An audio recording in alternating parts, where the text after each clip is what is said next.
Well, good morning, good afternoon, good evening, everybody, and welcome back to another episode of Midgard Golf. And we're back out here today for the back nine at the club at Inverness in Englewood, Colorado. So thank you for joining us so much today for the conclusion here of this exceptionally difficult course. So, yeah, and I've been wanting to play it for quite a long time here and finally decided this 4th of July weekend to get out there and get it done. So, and if you're liking this content, do us a favor and throw us a like on the video and a subscribe on the channel here. You know, we would love to see you back. And if you didn't know, if this is the first video that you're seeing on the channel here, every 100 subscribers we give away a very limited edition Midgard Golf hat from Branded Bills. So high quality hats. They're like Elite Pro series, something like that. But yeah, very, very high quality there. And there's only two ways to get a Midgard Golf hat, one of which is to be featured on the channel, and the second of which is to win one of those giveaways. So if you get one, then you will have quite a rare hat indeed. So anyway, without further ado here, this 10th hole, the number 18 handicap, as they say, and I'm not so sure I agree with that, but it is what it is. So yeah, you can miss for a dog's age out to the right there. So that's kind of the only nice thing. But if you do, you're going to be in some pretty thick rough, and you're going to be hitting over a whole bunch of really tall trees in order to try to get on this green in regulation. Yeah, that said, the fairway here, while it appears quite wide from the tee box, narrows up considerably the further down you go. So you've got that to deal with as well. And that it's a slight dog leg left here, kind of a crescent moon shaped hole to the left. Naturally, a draw is the preferred shape, but if you do happen to fade one out there, then you should be just fine. So so far as bunker trouble is concerned, you've got a fairway bunker at the turn in the hole there, at the dog leg, so to speak, just to the left of the fairway, and then another one a little further down, nuzzled in with those trees off to the right. And that's all you've got to deal with for bunker trouble until you make your way to the green, at which there will be one kind of short to the right of the green, and then one kind of the middle of the green to the left. And that's about it. So, driver in hand, just going to hit it kind of footloose and fancy free, and yeah, poke one out there and see what we can do. So, let's give it a rip and check it out.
All right, ladies and gents, and here we are heading off to the 11th hole in the first par 3 of this back 9 for this second part of this two-part series out here at the club at Inverness.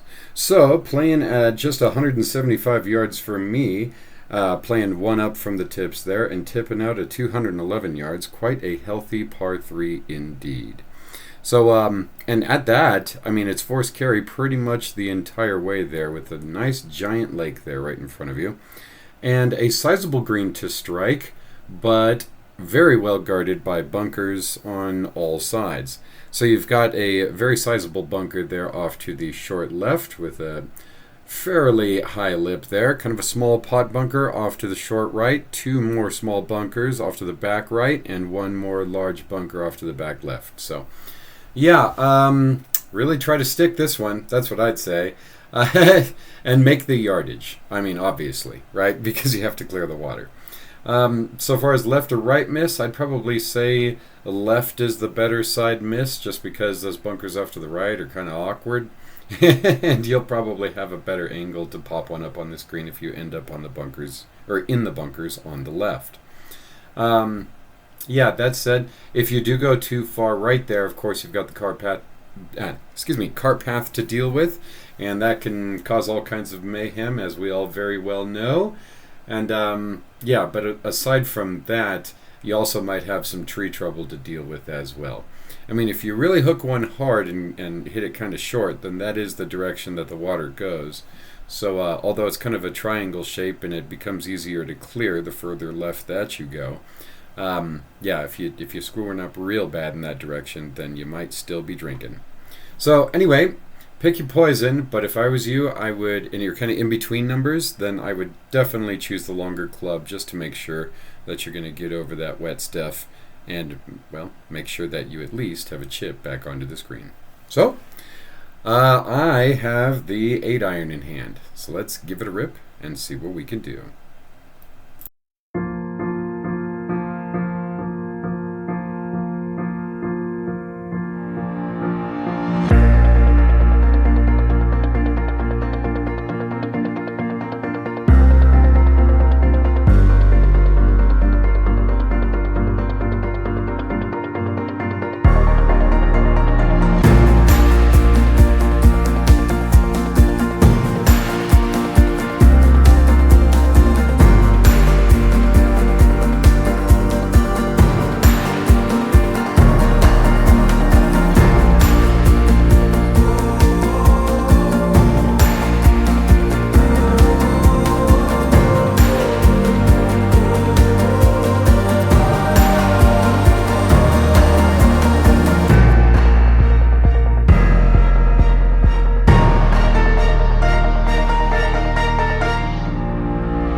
Alright, ladies and gents, and here we are heading off to the 12th hole.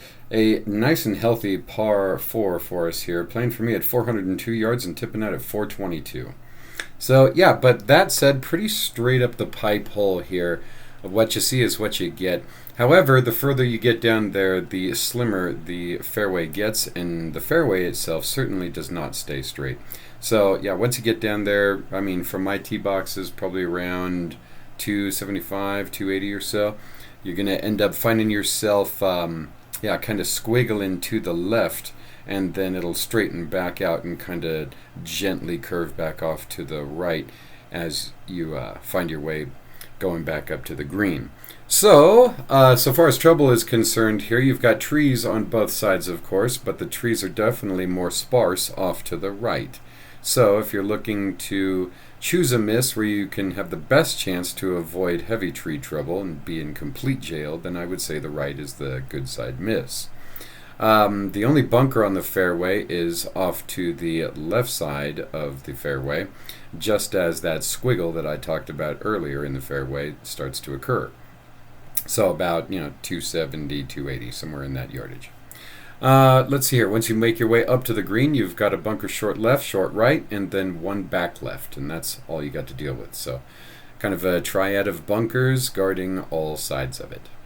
So I've got the driver in hand, and I'm pretty well hitting some cuts at this point. So let's give it a rip and see what we can do.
All right, ladies and gents, and here we are heading off to the 13th hole. Another healthy par 4 for us here, playing for me at 400 yards even and tipping out at 418. So, yeah. Anyway, take note of how I'm getting to this hole here. It's a right-hand turn off of the, or just after you pass the tunnel here, even though I decided to go left and found myself making a U-turn. So, anyway, apologize for just not knowing the layout of this course, as I'd never been here before. So, yeah, it is what it is. But if you go and you've seen this video, then you know not to make that mistake. So, there you have it. Anyway, so, shape of this hole here, you've got some force carry over a nice sizable body of water that's going to play again for you on another hole later on, right in front of you, and of course that stretches all the way over there off to the left. While that hole over there off to the left is an adjacent hole, obviously, and you could, err on the side of missing left in order to snap one over there if you happen to, and still have a fairway lie for your second shot. You're likely going to have to be playing over some considerably tall trees in order to make it onto the green in two. That said, you're also going to be dealing with some more water once you make your way up to your approach shot right before the green there. Nice little kind of river that runs right before it there. So you've got that to deal with, and then a greenside bunker kind of right in between the river and the green off to the short right side of the green. So anyway, difficult hole here, I would say, even though it plays pretty straight. Sure doesn't feel that way from the tee box. So it feels like more of a dog leg left from that angle. So a slight draw here is definitely what I'm saying is the preferred shot shape. If you happen to be hitting fades, then I'd say that there's plenty of room to take a lefterly line there, over there at those tall trees, and let it trundle back into the hole from there. So anyway, either way you want to play this hole, yeah, it's inviting enough to hit driver, but yeah, so that's what I'm going to do. So anyway, only thing you really don't want to do is just carve one out there and end up smacking a solar panel off property there off to the right. So as long as you avoid doing that, then you're going to be just fine. So let's give it a rip and see what we can do.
All right, ladies and gents, and here we are heading off to the 14th hole. And the number 2 handicap on this course and the hardest hole on the back 9.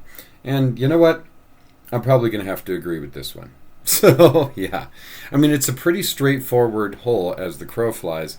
But, and while it seems and kind of appears inviting from the tee box as you look out there, there's certainly a bunch of treachery both directions here. Off to the left, you've got some pretty thick marshland that will surely swallow up your ball if you happen to hit one errantly over there into that. And off to the right side, you've got a good collection of, very sizable trees that are largely guarding the buildings there off past them to the right.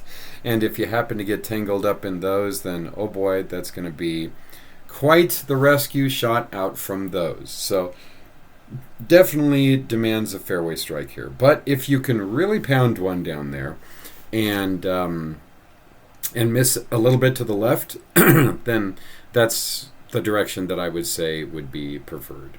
So anyway, yeah, just a little bit to the left, I'd say. No bunker trouble until you get almost all the way up to the green, where there will be one about 40 yards short or so, 30, 40 yards short of the green off to the right side of the fairway, and then one green side bunker to the short left. And the only other trouble you got up near the green other than that is 3 sizable trees from the right side, kind of the top right, and then right behind the green. So, driver in hand, hitting those cuts, so kind of taking that left line and letting it fade back in from there. Looks like a nice, happy play to me. So, let's give it a rip and see what we can do.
All right, ladies and gents, and here we are heading off to the 15th hole and the second and final par 3 of our day out here. And what a pretty one it is. So, yeah, playing for me at 168 yards and tipping out at, and this is kind of odd, so it tips out at either 192 or 215. On the scorecard, it's got 2 numbers associated with the tips, so I'm assuming that there's kind of 2 tee boxes back there that they could play. So, right here I kept catching up with the fine gentleman in front of me, so I just chopped the camera for a minute and then fired it back up when I was ready to rock and roll. So here we are. So anyway, back to the hole here. Obviously, you've got forced carry for the wet stuff the entire way from tee box to green. So choosing the right club to make sure that you make the distance is certainly going to be important. Let's see here. Once you do make it up to the green there, obviously you've got a big old bunker there off to the left side that if you happen to kind of hit like a low kind of, overdrawn one over there off to the green, well, you know what? If that bunker wasn't there, that's enough room to slow your ball down anyway. It still wouldn't roll all the way into the hole unless you were really hooking it. But, or wouldn't roll all the way to the water, I should say. But yeah, I mean, just in case it was really hauling that fast, then it might save you from something. So that's cool. And then 2 little bunkers there off to the right, one short, one long. So the good miss I'm saying here is long right, because that's the only thing that's both dry and gives you the best chance to not end up sandy. So I have the, what do I have? The 8-iron in hand. Let's give it a rip and see what we can do.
All right, ladies and gents, and here we are heading off to the 16th hole and our final par 5 of the day here. And yeah, not really an attackable one, unfortunately.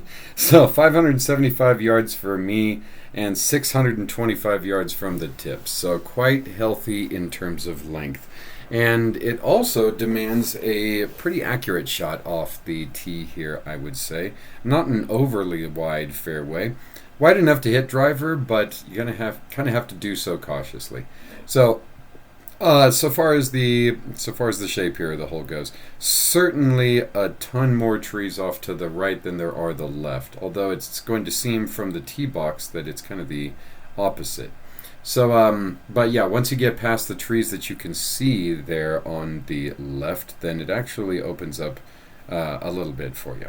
So I would say that the left is probably the better side miss there. Unless you happen to really yank one hard to the left, and then, yeah, you might be out in some really disgusting marshland. That said, though, if you do miss one off to the right, much better chance that you're going to end up in jail over there and have to kind of just pop one out back into the fairway for your second shot, or try to go for a hero shot through, a bunch more foliage over there. Not a whole lot of bunker trouble, however, to speak of until you find yourself nearing the green, at which point you're going to see your first bunker off to the right side of the fairway, about probably 70 yards short of the green, and then another one off to the right side, about, I'm going to say 10, 15, maybe 20 yards short of the green, and then one actual greenside bunker off to the left, and kind of the front left at that. So that's what you're dealing with here. So got the driver in hand, and yeah, the left is looking happier to me than the right, so I'm going to try to do just that and miss left, or better still, just hit this fairway. So let's give it a rip and see what we can do.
All right, ladies and gents, and here we are heading off to the 17th hole. Just a nice, polite par 4 for us here. Playing for me at 353 yards and tipping out at 384. So definitely nice and short. Good hole to poke one down there and give yourself a nice short club to get it up onto this green. That said, so as you look out from the tee box, it will be largely unknown to you, unless you kind of, you're overly tall or you can just see better than I can, I guess, maybe. But there's kind of a big blind, well, I couldn't tell it was there, lake over there off to the left, and it's definitely reachable. Yeah, that's for sure. So be leery of that, and it encroaches its way all the way into what will appear to you to be the middle of the fairway from the tee box angle. So definitely you're going to want to be missing right here, especially if you're looking to pound one all the way down there. Let's see here. That said, the only bunker that you have in the fairway is also off there to the right, just as the fairway sort of narrows up on you. So, and of course you can see that from the tee box there, so you should be well aware that that's there. Once you make your way up to the green, you've got another bunker off to the kind of the front, or what will likely be maybe the front left to you. If you happen to do fade one out there and miss the lake to the right, then that'll be what it appears to you from attacking the green from the right side of the fairway. And then another one that's definitely middle right side of the green, no matter how you look at it. So anyway. Take heed of that lake over there off to the left. It's there even if you can't see it. And choose your club accordingly. So let's give it a rip and see what we can do.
All right, ladies and gents, and here we are heading off to the 18th hole. And what a beautiful finishing hole it is here. Just a subtle dogleg left, sort of also subtly climbing uphill a little bit throughout the entirety of the hole, but not enough to really write home about it. So, yeah, playing for me at 389 yards and tipping out at 408, certainly a healthy par 4 here. I'm probably playing maybe 10 yards further than that for the elevation change in the hole, but not a whole lot. So, yeah, a friendly one, indeed, I'd say. Let's see here. So, wide enough fairway, certainly short to hit driver.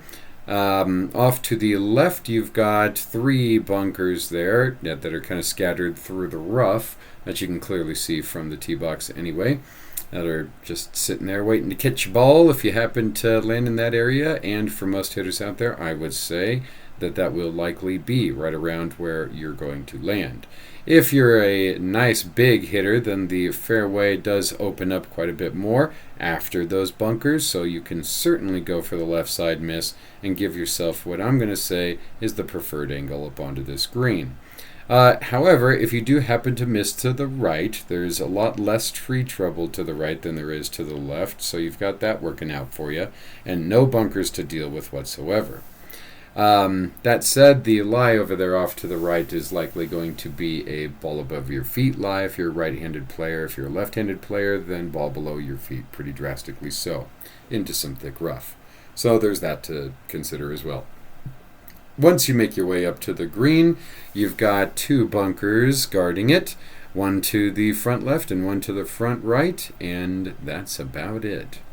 So, I want to thank you all so very much for joining us for another episode of Midgard Golf. We certainly hope you come back and visit the channel again on into the future and check out some more courses that we've got to post up for you. And after this video here, I'll be going back to Portland, Oregon to post up some of my, two anyway, of my favorite courses out there in that area, and then another kind of hidden gem up in the Troutdale area. So, until next time, as always, I hope that all of you have a very wonderful day.